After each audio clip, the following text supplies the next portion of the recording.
बिस्मिल्लाहिर्रहमानिर्रहीम। अस्सलाम वालेकुम students, I hope you are well. So हमने क्लासिफिकेशन ऑफ लिपिड में सिंपल लिपिड को डिस्कस कर लिया था, ठीक है। अब जो है हम कंपाउंड लिपिड को डिस्कस करेंगे। तो कंपाउंड लिपिड में जो है सबसे पहले फॉस्फोलिपिड, फिर ग्लाइकोलिपिड, ठीक है।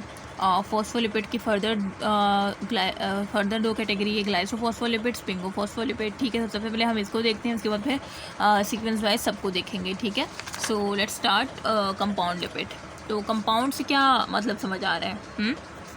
कंपाउंड से क्या समझ आ रहा है कि these are the lipids with in addition to fatty acid and alcohol contain other substance also. मतलब इसमें क्या होगा, ये वो लिपिड है जिसमें फैटी एसिड और अल्कोहल तो होंगे, लेकिन उसके साथ दूसरे सब्सटेंस भी इन्वॉल्व हुए होंगे। इसी वजह से वो एक कंपाउंड फॉर्मेशन कर रहे होंगे, जिसे हम कंपाउंड लिपिड्स कहते हैं, ठीक है। जबकि हमने सिंपल लिपिड में क्या देखा था, सिर्फ एसिड और अल्कोहल मिलकर सिंपल लिपिड बना रहे थे, इस वजह से उसका नाम क्या था, सिंपल लिपिड।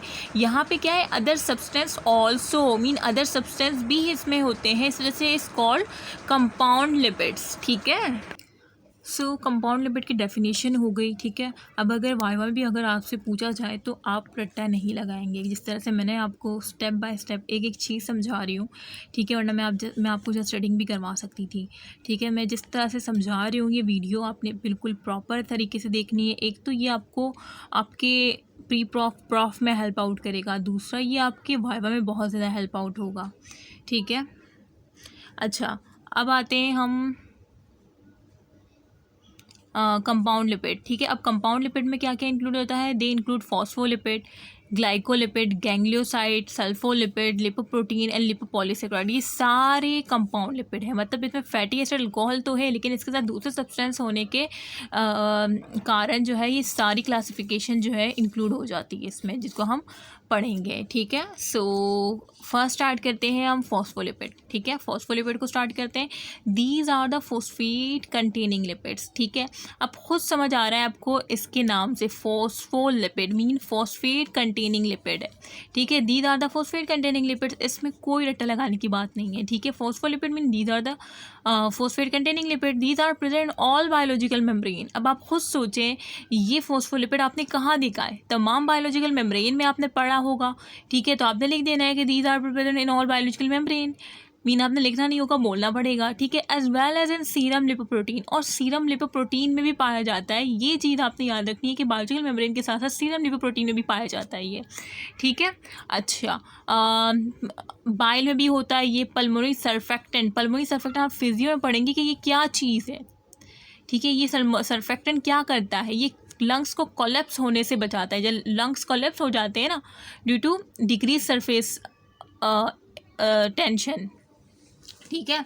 सो उसको कोलैप्स होने से बचाता है ये सर्फेक्टेंट। तो उस पल्मोनरी मीन लंग से रिलेटेड, तो उस पल्मोनरी सर्फेक्टेंट में भी ये फॉस्फोलिपिड पाया जाता है, ठीक है। अच्छा, और एग यॉक में भी होता है ये, ठीक है। सो ये सारी एग्जाम्पल आपने याद रखनी है। They play an important role in electron transport, और आपने ये देखा होगा इलेक्ट्रॉन ट्रांसपोर्ट में भी ये इम्पॉर्टेंट रोल अदा करता है, ठीक है। ऑक्सीडेटिव फोस्फोराइलेशन हो रही होती है, जाहिर सी बात है वहाँ पे इलेक्ट्रॉन ट्रांसपोर्ट में। एंड एनर्जी लिंक ट्रांसपोर्ट होता है ऑफ आयन अक्रॉस मेम्ब्रेन, ठीक है। अच्छा, फॉस्फोलिपिड सारी बातें एक दूसरे से लिंक है। Phospholipid of two main type, मैंने फॉस्फोलिपिड आपको बता दिया पहले, मैं आपको कि क्या है वो बता दिया। फॉस्फोर कंटेंट लिपिड्स, उसके बाद कहाँ पाया जाता है, ठीक है, और कहाँ पे अहम किरदार अदा करता है ये बता दिया। अब मैं आपको बता रही हूँ कि इसकी दो मेन टाइप्स हैं, एक है ग्लाइसोफॉस्फोलिपिड, दूसरा है स्पिंगोफॉस्फोलिपिड। तो ग्लाइसोफॉस्फोलिपिड्स नाम से ही जाहिर है इसके, ठीक है। मीन इसमें क्या होगा, these are the also called glycerophospholipid, और टू मेन टाइप्स की क्या है फॉस्फोलिपिड की, ग्लाइसोफॉस्फोलिपिड एंड स्पिंगोफॉस्फोलिपिड। तो सबसे पहले हम ग्लाइसोफॉस्फोलिपिड को देख रहे हैं, ठीक है। देखें, ए लिखा हुआ है ग्लाइसोफॉस्फोलिपिड, इसकी जो पहली टाइप है। दीज आर ऑल्सो कॉल्ड फॉस्फोग्लाइसराइड, या तो आप इसको फॉस्फोग्लाइसराइड भी कह सकते हैं या ग्लाइसरोल फॉस्फेटाइड भी कह सकते हैं, एक ही बात है। These phospholipid contain fatty acid glycerol. अब इसके नाम से ही जाहिर है यार, ग्लाइसोफॉस्फोलिपिड मीन ग्लाइसरोल है यहाँ पे, अल्कोहल जो है ना वो ग्लाइसरोल होगा यहाँ पे, क्योंकि ग्लाइसरोल फॉस्फोलिपिड है, ग्लाइसरो मीन ग्लाइसरोल एज अल्कोहल होगा यहाँ पे, ठीक है। These phospholipid contain fatty acid glycerol, देखें ग्लाइसरोल आ गया, और फॉस्फोरिक एसिड तो होगा क्योंकि फॉस्फोलिपिड पढ़ रहे हैं आप, ठीक है। And in many cases in nitrogen bases as well, और बहुत से केसेज में आप देखेंगे अभी आगे जिसमें नाइट्रोजनस बेस भी आपको मिलेगी, ठीक है। सो ये ग्लाइसोफॉस्फोलिपिड के अभी फर्दर टाइप्स पढ़ेंगे आप, मैनी टाइप्स ऑफ ग्लाइसोफो, जिसमें क्या होगा, फोस्फोटाइडिक एसिड पढ़ेंगे आप, लेसेथिन पढ़ेंगे, सिफेलिन पढ़ेंगे, प्लाज्मोजिन पढ़ेंगे। तो अब वो यही कह रहे हैं, ये जो है ना बेसिक, ये जो इंट्रो है, ये ग्लाइसोफॉस्फोलिपिड क्या है कि भाई वो कह रहे हैं कि ग्लाइसोफॉस्फोलिपिड में क्या होगा, फैटी एसिड होगा, जो कि नाम से ही जाहिर है, ग्लाइसोल इसके नाम से ही जाहिर है, और फॉस्फोरिक एसिड इसके नाम से जाहिर है।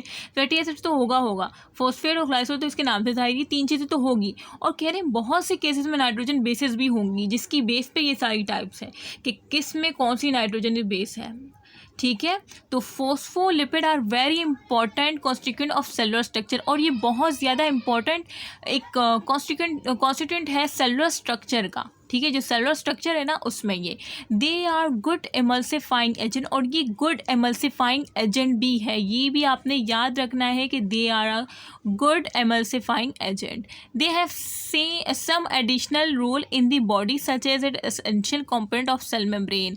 अब ये कह रहे हैं कि मतलब ये कह रहे हैं कि कुछ जो है ये सम एडिशनल रोल भी प्ले करता है बॉडी के अंदर, जैसे कि एसेंशियल कंपोनेंट ऑफ मेम्ब्रेन। ये क्या है, एक एसेंशियल कंपोनेंट है ना सेल मेम्ब्रेन का, जो कि किस में हेल्प कर रहा है, जैसे अभी हमने कहा इससे पहले कि भाई ये जो है उसमें मेम्ब्रेन में पाया जाता है। ठीक है, बायोलॉजिकल मेम्ब्रेन में। तो वो यही कह रहे हैं कि ये एसेंशियल कंपोनेंट है मेम्ब्रेन का, जो कि हेल्प करता है सिग्नल ट्रांसमिशन में, मतलब सिग्नल को ट्रांसमिट करता है। ठीक है, across membrane, and is a component of lung surfactant, और एक कंपोनेंट भी है कि लंग सर्फेक्टेंट का। जैसे हमने देखा ये पूरा फोस्फोलिपिड की दो टाइप्स है। तो फोस्फोलिपिड में आपने क्या पढ़ता है कि सर्फेक्टेंट में भी होता है, सेल मेम्ब्रेन में भी पाया जाता है। तो सेम ग्लाइसोफॉस्फेट इसी की टाइप है ना, तो सेम वो होगा ना थोड़ा बहुत। तो इसमें वही कह रहे हैं कि ग्लाइसोफॉस्फोलिपिड भी, फॉस्फोलिपिड की जो फर्स्ट टाइप है वो भी एक एसेंशियल कंपोनेंट है मेम्ब्रेन का, जो कि क्या करता है, सेल ट्रांसमिशन में हेल्प करता है क्रॉस मेम्ब्रेन, और it's a component of lung surfactant, और लंग सर्फेक्टेंट का एक अहम कंपोनेंट है। ठीक है, बच्चे इन दोनों में कंफ्यूज हो जाते हैं, फिर बाद में अगर आप सही से पढ़े कि यार फॉस्फोलिपिड की फर्स्ट टाइप ये है, हाँ हमने इसके यूजेस, ये तो बेसिक एक यूज़ बता रहे हैं ना। अब इसके बाद दो टाइप्स है, अब कुछ यूजेस इसमें आएंगे, कुछ यूजेस उसमें जाएंगे। ठीक है, अच्छा उसके बाद तो ये मैंने बता दी कि बहुत सी टाइप है इसकी, फोस्फोटाइडिक एसिड है, लेसेथिन है, सेफेलिन है, प्लाज्मोजिन है। उसके बाद सबसे पहले जो हम आते हैं फोस्फोटाइडिक एसिड। अब इसकी फर्दर टाइप है ग्लाइसोफॉस्फोलिपिड के, हमने वो कॉम्पोजिशन देख ली, हमने उसका इंपॉर्टेंट रोल देख लिया और उसकी फंक्शन देख लिए। ठीक है, अब उसकी फर्दर टाइप फोस्फोटाइडिक एसिड, लेसेथिन, सेफेलिन, प्लाज्मोजिन को हम पढ़ने जा रहे हैं। ठीक है, सबसे पहले फोस्फोटाइडिक एसिड को पढ़ते हैं। अब क्या होगा, सेम कॉम्पोजिशन रहेगी, लेकिन इसमें मज़ीद चीज़ें ऐड होंगी। सेम कॉम्पोजिशन में फैटी एसिड, ग्लाइसोल और फॉस्फोरिक एसिड, और जो in many cases nitrogen base well, वो हम पढ़ेंगे कि और क्या ऐड होता है नाइट्रोजन बेसिस। तो phosphatidic acid it is one of the fatty acid of triglyceride. देखें सेम इसमें ट्राइग्लिसराइड है, मीन